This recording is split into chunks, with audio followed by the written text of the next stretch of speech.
2025 की वह भयानक रात जब गुजरात के वीरावल में अरेबियन सी के किनारे खड़ा सोमनाथ मंदिर खतरे में था। मोहम्मद गजनी की सेना ने मंदिर पर तेजी से हमला किया, खजाना लूटा और शिवलिंग को तोड़ने की कोशिश की। अल बरूनी की किताब तारीख ए हिंद के मुताबिक उस समय मंदिर में हजारों भक्त थे और मोहम्मद गजनी ने सभी भक्तों को बेरहमी से मार डाला। वह रात इतनी भयावह थी कि पत्थर भी चीख उठे, लेकिन यह सिर्फ एक शुरुआत थी। सोमनाथ बार बार टूटा, लेकिन हर बार फिर से खड़ा हुआ, जैसे कोई दिव्य शक्ति इसकी रक्षा करती हो। क्या यह सिर्फ एक मंदिर है या इसमें कोई ऐसी ताकत छुपी है जो समय और तूफान दोनों को हरा देती है? क्यों सोमनाथ को भारत की आत्मा कहा जाता है और कैसे यह हजारों साल पुराना शिवलिंग आज भी अपनी चमक बरकरार रखता है? सोमनाथ मंदिर, जो भगवान शिव के 12 ज्योतिर्लिंगों में पहला माना जाता है, सिर्फ एक तीर्थ स्थल नहीं बल्कि रहस्यों का एक बड़ा खजाना है। कहते हैं यहाँ का शिवलिंग कभी हवा में तैरता था। क्या यह पुराने भारत की इंजीनियरिंग का अद्भुत नमूना था या कोई दिव्य शक्ति का राज? और वह स्यमंतक मणि जो महाभारत के मुताबिक भगवान कृष्ण से जुड़ी थी, क्या वह आज भी मंदिर के गर्भगृह में कहीं छुपी है? 2020 में जब IIT गांधीनगर के पुरातत्व विशेषज्ञों ने मंदिर के नीचे खुदाई की तो एक 3 मंजिला इमारत का पता चला। एक ऐसा ढांचा जो शायद हजारों साल पुराना है। यह किसका रहस्य है? क्या यह रावण के समय का है या कोई और पुराना सीक्रेट? और वह बाण स्तंभ जो 6ठी सदी के शिलालेख के साथ कहता है कि यहां से अंटार्कटिका तक कोई जमीन नहीं आती। ये बात आज आधुनिक विज्ञान भी मानता है, लेकिन उस समय के लोगों को यह ज्ञान कैसे मिला जब न सैटेलाइट थे न ही नक्शे? सोमनाथ की कहानी सिर्फ हमलों और तूफान की नहीं बल्कि पौराणिक कथाओं से भी जुड़ी है। स्कंद पुराण कहता है कि यह मंदिर चंद्रदेव ने बनाया जब उन्होंने दक्ष के श्राप से मुक्ति पाने के लिए यहाँ शिव जी की तपस्या की। यह वह स्थल है जहाँ त्रिवेणी संगम, कपिला, हिरण और सरस्वती नदियों का मिलन होता है। कहते हैं सतयुग में चंद्रदेव ने इसे सोने से बनाया, त्रेता युग में रावण ने चांदी से और द्वापर युग में भगवान कृष्ण ने चंदन की लकड़ी से। लेकिन क्या यह सिर्फ कथाएं हैं या इनमें कोई सच्चाई छुपी है? और अगर यह सच है तो वह सोने चांदी के मंदिर कहाँ गए? और दोस्तों, सोमनाथ के आसपास बहती गोमती नदी का एक अजीब रहस्य है। हर रोज सुबह इसका पानी बढ़ता है और रात को घट जाता है। वैज्ञानिक इसे समझ नहीं पाए, लेकिन स्थानीय लोग कहते हैं यह शिव की माया है और वह अरेबियन सी जो हजारों साल से मंदिर के पास बहता है, उसने कभी इसे नुकसान नहीं पहुंचाया। कई तूफान आए, समुद्र के उफनते पानी ने दुनिया के कई हिस्सों को तबाह किया, लेकिन सोमनाथ अपनी जगह पर अडिग रहा। क्या यह सिर्फ संयोग है या प्रकृति खुद इस मंदिर की रक्षा करती है? यह मंदिर सिर्फ एक धार्मिक स्थल नहीं बल्कि भारत के उस सनातन जीवन का प्रतीक है जो हर संकट के बाद फिर से उभरता है। कहते हैं इस मंदिर पर 17 बार हमले हुए, लेकिन हर बार यह और भी शानदार रूप में उभरा। क्या इसकी नींव में कोई ऐसा मंत्र छुपा है जो इसे अमर बनाता है? आज भी हर साल लाखों भक्त यहाँ अपनी मनोकामना लेकर आते हैं और कहते हैं कि सोमनाथ के दर्शन से हर पाप धुल जाता है। तो दोस्तों, क्या आप तैयार हैं इस रहस्यमयी यात्रा के लिए? यह कहानी सिर्फ एक मंदिर की नहीं बल्कि उस आस्था की है जो हजारों साल से चलती आ रही है। इस सफर में हम खोलेंगे सोमनाथ के वह राज जो आपके होश उड़ा देंगे। क्या यह मंदिर सच में चंद्रदेव ने बनाया? क्या स्यमंतक मणि आज भी यहाँ है? बाण स्तंभ का ये ज्ञान कैसे मिला? और वह 3 मंजिला इमारत का राज क्या है? तो बने रहिए हमारे साथ और कमेंट में हर हर महादेव जरूर लिखिए। अगर यह कहानी आपको पसंद आ रही है तो वीडियो को लाइक करें और चैनल को सब्सक्राइब करना ना भूलें। चलिए शुरू करते हैं सोमनाथ मंदिर के इस अद्भुत और रहस्य से भरे सफर को।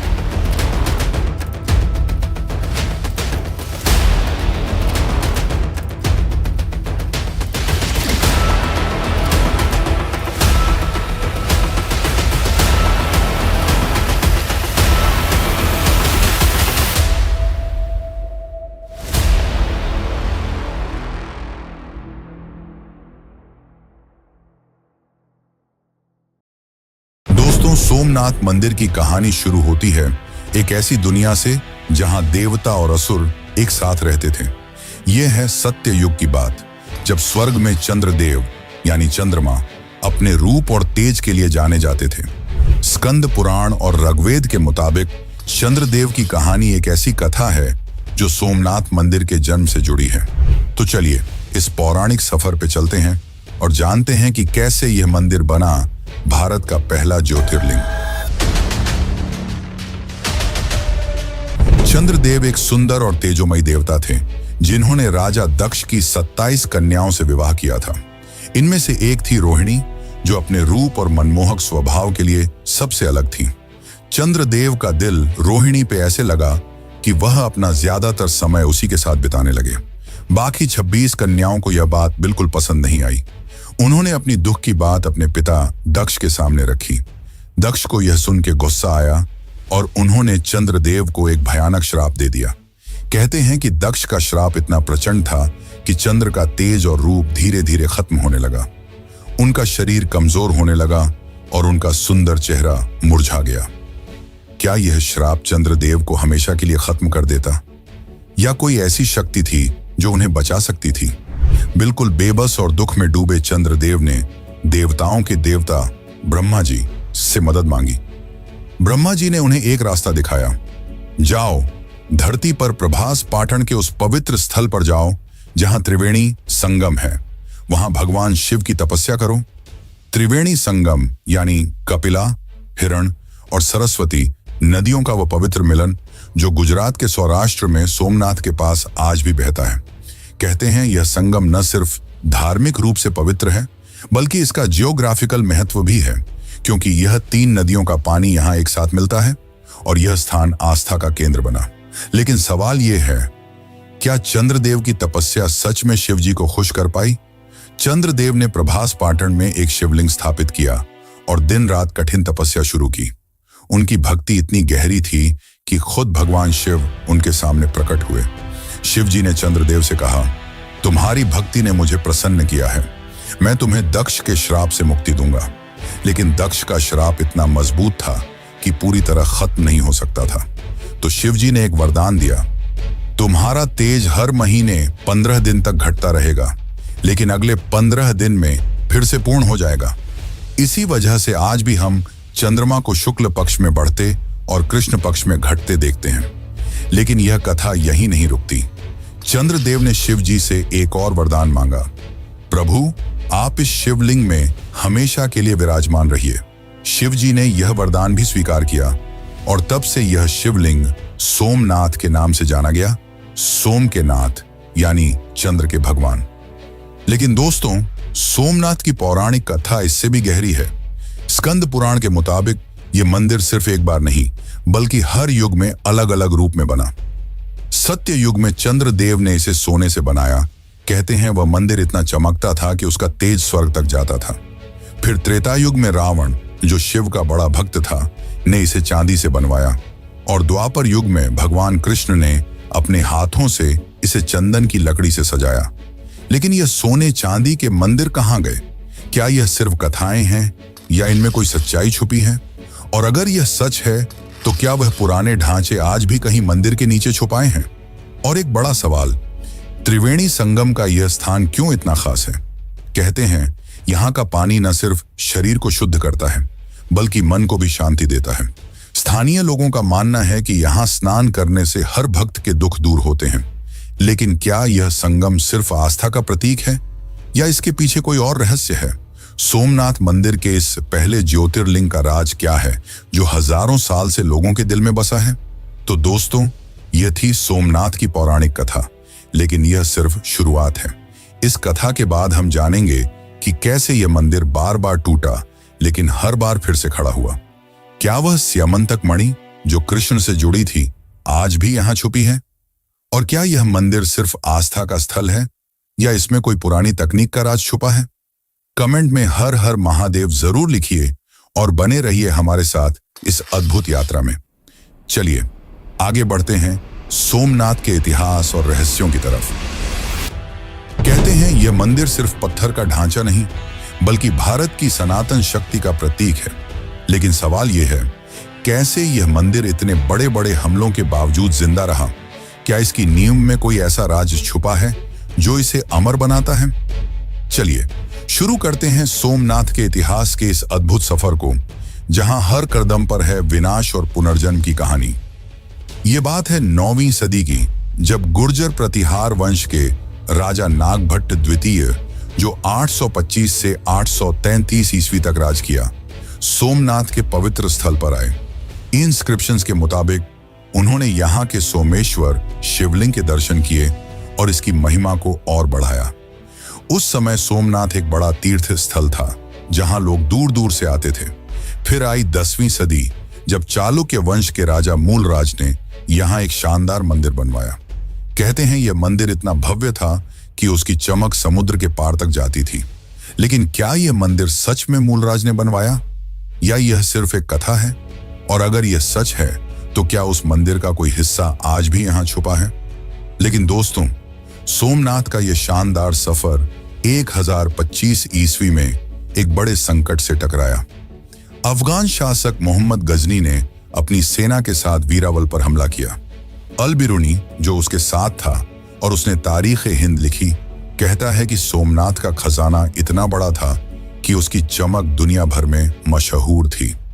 गजनी ने मंदिर का खजाना लूटा और शिवलिंग को भी नुकसान पहुंचाने की कोशिश की।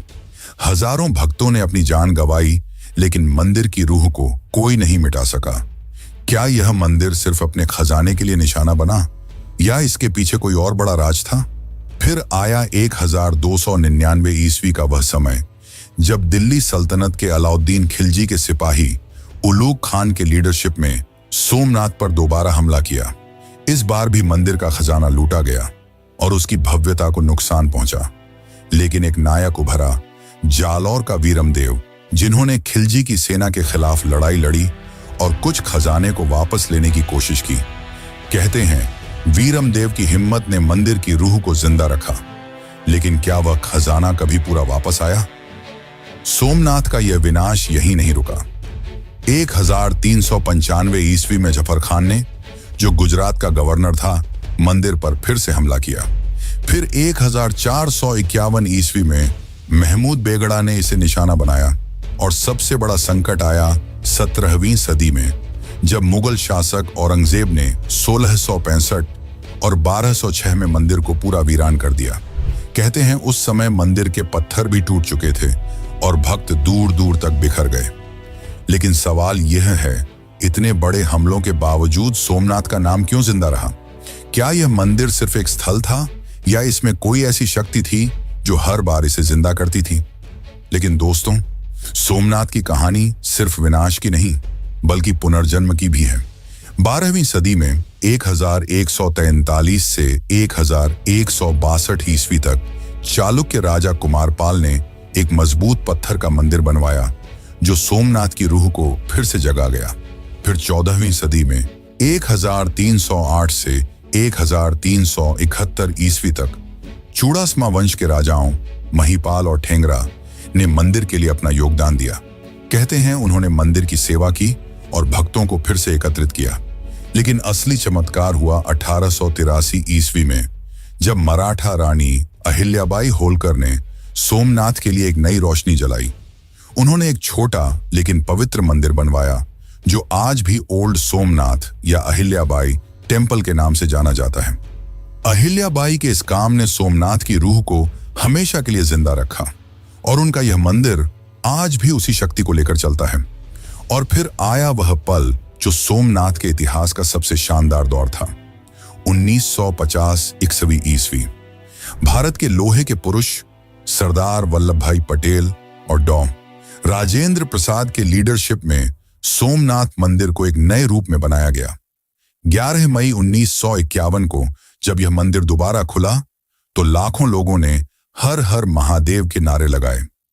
आर्कियोलॉजिकल सर्वे ऑफ इंडिया के मुताबिक यह नई इमारत चालुक्य स्टाइल आर्किटेक्चर का एक अद्भुत नमूना है, जिसका 150 फुट का शिखर आज भी सबको मोहित करता है। तो दोस्तों, यह था सोमनाथ का इतिहास, विनाश और पुनर्जन्म का एक अद्भुत सफर। लेकिन यह कहानी यहीं नहीं रुकती।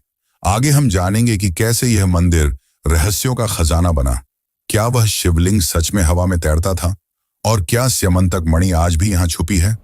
तो बने रहिए हमारे साथ इस यात्रा में, क्योंकि सोमनाथ के राज अभी बाकी हैं। सोमनाथ मंदिर सिर्फ आस्था और इतिहास का गवाह ही नहीं, बल्कि रहस्यों का एक ऐसा खजाना है जो दिल और दिमाग दोनों को हैरान करता है।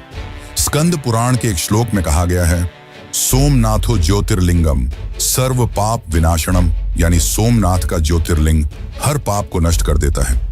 लेकिन इस मंदिर के गर्भगृह में छुपा है एक ऐसा राज जो हजारों साल से उलझा हुआ है। क्या यह मंदिर सिर्फ पत्थर का ढांचा है, या इसमें कोई ऐसी शक्ति छुपी है जो साइंस भी समझ नहीं पाई? क्या यहाँ का शिवलिंग सच में हवा में तैरता था? और क्या वो स्यमंतक मणि जो दुनिया का सबसे बड़ा खजाना कही जाती थी, आज भी यहाँ कहीं छुपी है? चलिए खोलते हैं सोमनाथ के इन अद्भुत रहस्यों के दरवाजे और देखते हैं कि ये हमें कहां ले जाते हैं। सबसे पहला रहस्य, सोमनाथ का वो शिवलिंग जो कहते हैं कभी हवा में तैरता था। स्कंद पुराण और लोक कथाओं के मुताबिक यह शिवलिंग इतना पवित्र था कि यह जमीन को छुए बिना मंदिर के गर्भगृह में तैरता रहा। 1017 ईस्वी में जब अफगान विद्वान अल बिरूनी सोमनाथ आया तो उसने अपनी किताब तारीख-ए-हिंद में लिखा कि यह कोई चमत्कार नहीं बल्कि मैग्नेटिक पत्थरों का कमाल था। कहते हैं मंदिर के नीचे और ऊपर ऐसे पत्थर रखे गए थे जो शिवलिंग को हवा में रखते थे। लेकिन सवाल यह है, क्या यह सच में पुराने भारत की इंजीनियरिंग का चमत्कार था या कोई दिव्य शक्ति का राज? और अगर यह मैग्नेटिक पत्थर थे तो वो आज कहां गए? क्या 1025 में महमूद गजनी के हमले के दौरान वो पत्थर भी लूट लिए गए, या वो आज भी मंदिर के नीचे कहीं छुपे हुए हैं? अब बात करते हैं एक और बड़े रहस्य की, स्यमंतक मणि। महाभारत के मुताबिक यह एक ऐसी मणि थी जो भगवान कृष्ण से जुड़ी थी। कहते हैं यह मणि इतनी शक्तिशाली थी कि वह अपने आसपास धन दौलत और ऊर्जा फैलाती थी। पुराणों में कहा गया है कि स्यमंतक मणि को सोमनाथ के शिवलिंग के अंदर छुपाया गया था ताकि कोई इसे चुरा न सके। लेकिन जब 1025 में गजनी ने मंदिर पर हमला किया तो क्या वो इस मणि के पीछे था? कहते हैं उसने मंदिर का खजाना लूटा, लेकिन स्यमंतक मणि का कोई पता नहीं चला। क्या यह मणि आज भी मंदिर के गर्भगृह में कहीं छुपी है, या क्या यह एक ऐसी कथा है जो सिर्फ भक्तों के दिल में जिंदा है? और अगर यह मणि सच में यहाँ है तो क्या इसकी शक्ति आज भी मंदिर के आसपास महसूस होती है? फिर आता है सोमनाथ का वो रहस्य जो दुनिया भर के वैज्ञानिकों को हैरान करता है, बाण स्तंभ। मंदिर के पास एक छोटा सा स्तंभ है जिसमें 6ठी शताब्दी का एक शिलालेख लिखा है। इसमें कहा गया है कि यहां से समुद्र के रास्ते अंटार्कटिका तक कोई भी जमीन नहीं आती। ये बात आज मॉडर्न साइंस भी मानती है। सोमनाथ से साउथ पोल तक एक सीधी लाइन में कोई भी लैंडमास नहीं है। लेकिन यह सवाल दिल को छू जाता है, जब 6ठी सदी में न सैटेलाइट थे न ही गूगल मैप्स, तो पुराने भारत के लोगों को यह ज्ञान कैसे मिला? क्या यह सिर्फ एक संयोग था या कोई पुरानी विद्या का राज? और क्या यह शिलालेख कोई बड़ा संदेश छुपाए हुए है जो हम आज भी समझ नहीं पाए? अब चलिए मंदिर के पास बहती गोमती नदी के एक अजीब रहस्य की बात करते हैं। लोकल लोग कहते हैं कि गोमती का पानी हर रोज सुबह बढ़ता है और शाम को घट जाता है। यह ऐसा चमत्कार है जो वैज्ञानिक भी समझ नहीं पाए।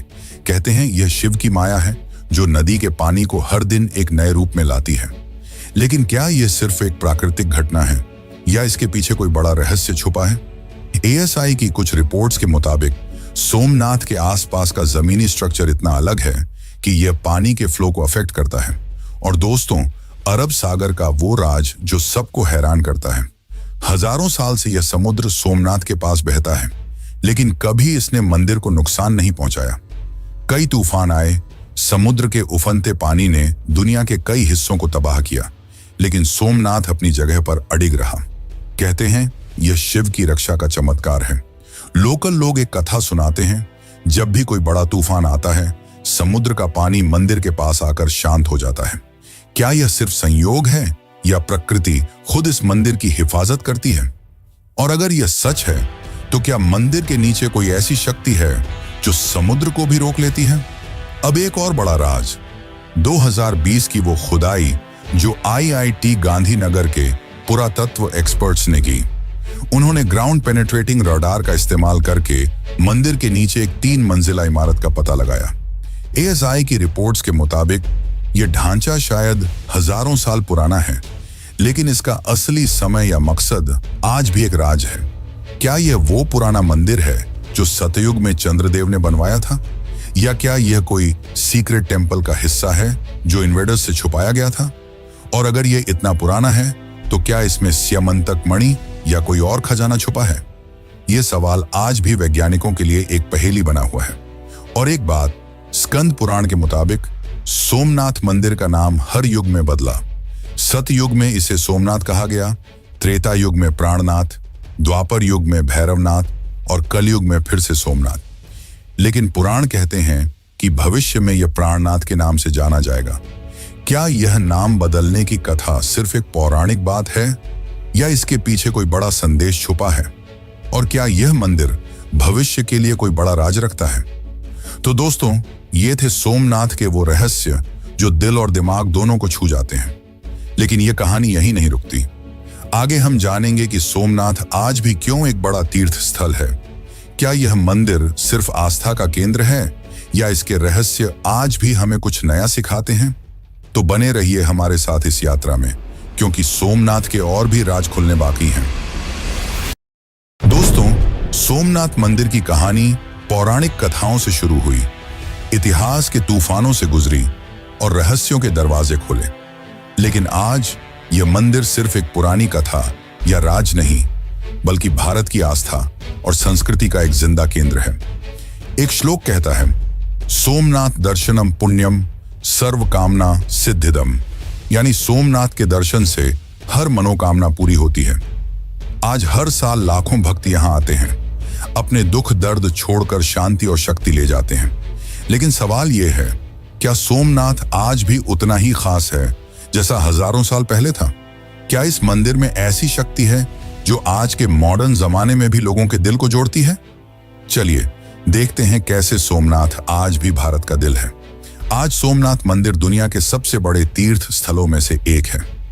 टेम्पल एडमिनिस्ट्रेशन के मुताबिक हर साल 20 से 30 लाख भक्त यहां दर्शन के लिए आते हैं। होली, शिवरात्रि और श्रावण महीने में यहां इतनी भीड़ होती है कि वीरावल का हर रास्ता हर हर महादेव के नारों से गूंज उठता है। ये भक्त सिर्फ भारत से नहीं, बल्कि विदेशों से भी आते हैं, अमेरिका, ऑस्ट्रेलिया और यूरोप तक। कहते हैं यहाँ का शिवलिंग आज भी वही शक्ति रखता है जो चंद्रदेव के समय में था। लेकिन क्या यह सिर्फ आस्था है, या इस मंदिर के पत्थर और हवा में कुछ खास बात छुपी है? और क्यों लोग आज भी यहाँ अपनी जिंदगी के सबसे बड़े सपने लेकर आते हैं? सोमनाथ की शानदार इमारत आज के जमाने में भी सबको मोहित करती है। आर्कियोलॉजिकल सर्वे ऑफ इंडिया के रिकॉर्ड्स के मुताबिक यह मंदिर चालुक्य स्टाइल आर्किटेक्चर का एक अद्भुत नमूना है। इसके 150 फुट ऊंचे शिखर पर 10 टन का कलश है जो सूरज की रोशनी में चमकता है, और मंदिर के ऊपर 27 फुट लंबा एक ध्वज है जो हर 6 महीने में बदला जाता है, एक बड़े समारोह के साथ। यह शिखर और ध्वज न सिर्फ मंदिर की सुंदरता बढ़ाते हैं, बल्कि इसकी सनातन शक्ति को भी दिखाते हैं। कहते हैं इस शिखर के नीचे खड़े होने से एक अलग सी शांति मिलती है। लेकिन क्या यह शिखर सिर्फ एक डिजाइन है, या इसमें कोई पुराना मंत्र छुपा है जो आज भी काम करता है? सोमनाथ सिर्फ भक्तों के लिए ही नहीं, बल्कि वीरावल के लोकल लोगों के लिए भी एक जीवन रेखा है। गुजरात टूरिज्म डिपार्टमेंट के डेटा के मुताबिक सोमनाथ मंदिर की वजह से हर साल वीरावल में करोड़ों का टूरिज्म बिजनेस होता है। यहाँ के होटल, दुकानें और ट्रांसपोर्ट सब इस मंदिर के कारण चलते हैं। लोकल लोग कहते हैं कि सोमनाथ उनका घर चलाता है, उनकी रोजी रोटी देता है। लेकिन इसके साथ ही एक और बात है, मंदिर के आसपास का बाजार न सिर्फ व्यापार का केंद्र है, बल्कि संस्कृति का भी प्रतीक है। यहाँ के छोटे दुकानों में मिलने वाले शिवलिंग, रुद्राक्ष और प्रसाद लोगों के दिल में आस्था जगाते हैं। लेकिन सवाल यह है, क्या यह मंदिर सिर्फ इकोनॉमी के लिए है, या यह वीरावल के लोगों की रूह में बसा है? सोमनाथ की कहानी में एक और गहरा राज छुपा है जो चंद्रदेव से शुरू हुई थी। वो कथा दक्ष और उनकी पुत्री सती से जुड़ी है। सती का शिव जी से प्रेम, उनका बलिदान और फिर शिव जी का वैराग्य। ये कथा सोमनाथ के ज्योतिर्लिंग से एक गहरा संबंध रखती है, क्योंकि शिव जी की शक्ति यहाँ हर पल महसूस होती है। अगर आप इस कथा को और गहराई से जानना चाहते हैं तो हमारी सती कथा वाली वीडियो जरूर देखें। एक ऐसी कहानी जो आपके दिल को छू जाएगी और शिव सती के प्रेम को एक नए रूप में दिखाएगी। लिंक डिस्क्रिप्शन में है, तो अभी जाकर देखो और उस रहस्य को खोलो।